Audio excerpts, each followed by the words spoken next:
back to IGN's E3 live show. Here with us is Herman Hulst to show us the PS3 exclusive Killzone 3. What's up, everybody? Thank you, Jess. Yes, I am Greg Miller alongside Herman from Guerrilla Games. Herman, Killzone 3, tell me all about it. Where are we right now in the story? So we're basically where we left off, right? We pick it right up. Your main nemesis, Fazari's dead. Your invasion fleet has pretty much been annihilated. You find yourself there stuck on a very, very dangerous, very alien planet. You want to get the hell out. So you're going to be relying a lot more on your buddies, and you want to get off the planet. That's your purpose. Now, obviously, Killzone 2 was set on the same planet. This looks entirely different, though. Do you want to talk? I mean, what are you guys doing in the visual atmosphere? So, Killzone 3 is very much about exploring the homeworld of the Helghast. And in Killzone 2, a lot of that took place in the capital city in Paris, and we'll be exploring a lot more of what these guys are doing, where they're from. So you've got these Arctic settings, but we're also taking you to alien jungles, we're taking you to the nuclear wastelands, even up to space at the end of the game. So you can get to see a lot of it. One thing you saw in this presentation right now, and then today at the Sony press conference, huge set pieces. You guys are doing 3D. You were flying around here. There's jetpacks. Why did you feel you had to take it to that next level? Because we can. No, that's so set pieces is. I think that's very much an innate part of Killzone. It's just it's all about it's about action, it's about explosions, it's about being right in there in the heat of the war, and that's what Killzone is, and it's always been that way. Now we can take it to a next level. It's bigger, particularly the intruder here. We like to open our levels, as you've probably noticed, on an intruder. By popular demand, requests from fans, we now actually have gameplay on one of these vehicles, and we love building that. How easy was it to incorporate fan demands like that? I mean, it seems like there was a long wait between the original Killzone and Killzone 2. There was, yeah. And now there's this quick turnaround. I mean, did you guys feel rushed, or you just feel like, we're ready to go, let's hit it while we're still hot? I feel so rushed, very rushed. But it's 2 years, but we have a great team now, a team that's a lot more mature, available from January 2009, basically, when the game mastered. So a lot more experience in the team. We had a great foundation off of Killzone 2. And it's been working hard, but you're right. It's very much the most ambitious game we've ever made. It's a bigger game. It's got more variety. It's in 3D. It's going to be PlayStation Move enabled. So we're picking a couple of fights with our QA team. We're going to have to test all of that. Was that something you guys wanted to do as soon as you heard about the Move? As soon as you heard about 3D, you're like, we have to get on board with that? So specifically what we showed today, 3D, is I think it's such a great combination with what Killzone is about. Killzone's always been about immersing the player in the heat of the action. Really, this incredible world, you're right there, cinematography, and you're in the middle of it.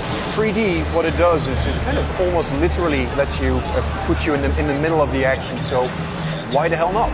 Yeah. It's a great thing to do. Was there concern of alienating players? 3D is such a new technology. Not everybody has that TV set. Is it one of those things where Killzone 3 is going to be great no matter what set you play it on? It's at the end of the day, 3D is optional. You can turn it on. You cannot decide to not turn it on. So it's not mandatory. We're not forcing anything upon players. The early adopters that are going to have a screen will just have additional experience. We're not making any sacrifices to the experience at all. Now, PlayStation Move, you're going to be ready to go right out of the box with it. Yes. Is it as simple as people would think? Wherever I'm pointing this is where my gun's going. It's. I'm not going to say too many things about it until we're ready. Nobody's listening. I know. It's just a couple viewers, right, on your site. But it's, I'll talk to you about it in great depth when we actually have it up and running. I can tell you now that it's coming together very, very nicely, and we're very impressed with the precision. And it's one of those things, just like 3D, where it's an option. It's part of the hardware, sort of the broader set of hardware options we've got.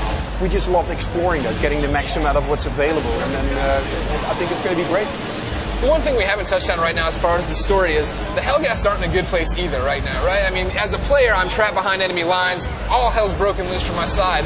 But then again, they have no leader right now. Is there a civil war you were talking about earlier? Yeah, so Fazari's dead. You've got two guys. One is in charge of the weapons industry. The other guy is in charge of the army. They're vying for power. There's kind of a civil war. But at the same time, you kind of get stuck in the middle. It's kind of, you're kind of a mouse in the middle of a cat fight. And I think it's a great setup to show you more about the Helgen culture. Now, I know we live in the age of sequels. Where does Killzone 3 stand for you? Is this capping off a trilogy and then we move to a different part of the story later on? Oh, man, we're pretty much announcing Killzone 3. It's a little bit early to talk about. No. You owe it to me because Killzone 2 ends on such a cliffhanger. I fight all this way, and Rico just blows it for us. He just kills Masari right in front of me. It's like it's what he wanted you to do. Yeah. Gosh. True. No, and it's, Rico is very important. He's grown up. He's a very helpful guy. He's reviving you the whole time, and he's learned a lot. He's learned a lot from killing Vasari in Killzone 2. Now you talk about reviving. That's something players obviously know from Killzone 2 multiplayer. Yeah. But now it's in single player as well, right? And it's I've been playing through it a lot, obviously, the last couple of days, and it's actually very helpful. It comes in at very convenient moments, and you feel like, hey, there's no reason to be stuck there. It revives you. You get on. It allows for a great, smooth experience. One of the things we just noticed there too. Look at these brutal melee kills, right? Yeah. Why did you feel this is something you had to add to the third Killzone? We've not just looked at doing new things. We've also looked at the systems that already work very well in Killzone 2. And close combat is something that I think it fits in very well. We talked about earlier is you're kind of stuck on this planet. You have to be kind of vicious and brutal because you're outnumbered, you're outgunned, so you have to be as mean as you can. And it's another cinematic element we can throw in. Awesome. And when's it come out?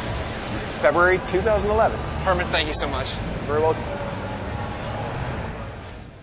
Thanks a bunch, guys. Wow, folks, we've seen some awesome stuff so far, but stick around. The show isn't over yet. We're coming right back at you with more demos of the hottest games at E3. Stay tuned.